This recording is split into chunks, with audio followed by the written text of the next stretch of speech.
Do you believe in free speech? Do you believe that people should be judged by their character, not their skin color? Do you believe in freedom of religion? If you believe these things, you're probably not a progressive. You might think you're a progressive. I used to think I was. My show, The Rubin Report, was originally part of the Progressive Young Turks network.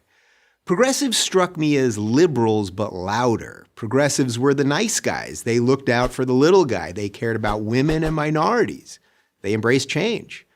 In short, who wouldn't want to be a progressive? But over the last couple of years, the meaning of the word progressive has changed.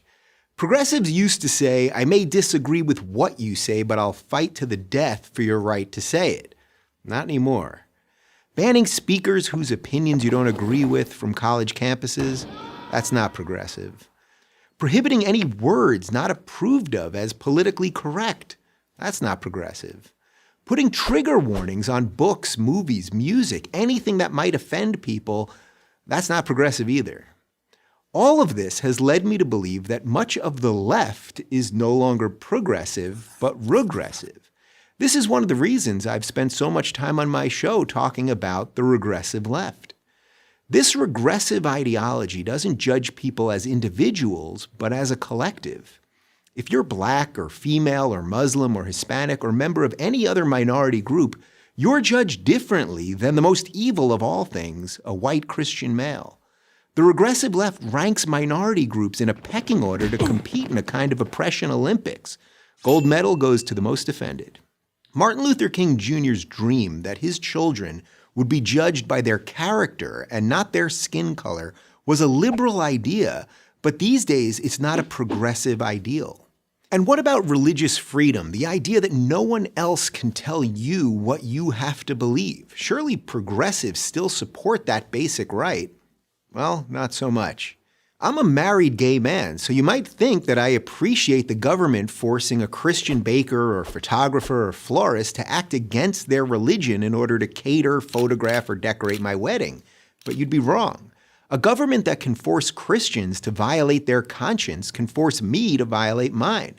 If a baker won't bake you a cake, find another baker. Don't demand that the state tell him what to do with his private business.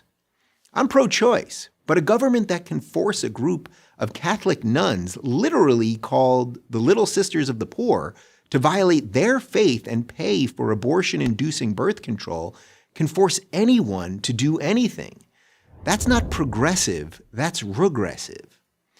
Today's progressivism has become a faux moral movement hurling charges of racism, bigotry, xenophobia, homophobia, Islamophobia, and a slew of other meaningless buzzwords at anyone they disagree with. The battle of ideas has been replaced by a battle of feelings, and outrage has replaced honesty. Diversity reigns supreme as long as it's not that pesky diversity of thought. This isn't the recipe for a free society, it's a recipe for authoritarianism. For these reasons, I can no longer call myself a progressive. I don't really call myself a Democrat either. I'm a classical liberal, a free thinker, and as much as I don't like to admit it, defending my liberal values has suddenly become a conservative position. So if you think people should be able to say what they think without being punished for it, that people should be judged by their behavior, not their skin color, and that people should be able to live the way that they want to live without government interference, then there's not much left on the left for you. I'll keep trying to explain that to progressives until I'm totally left out.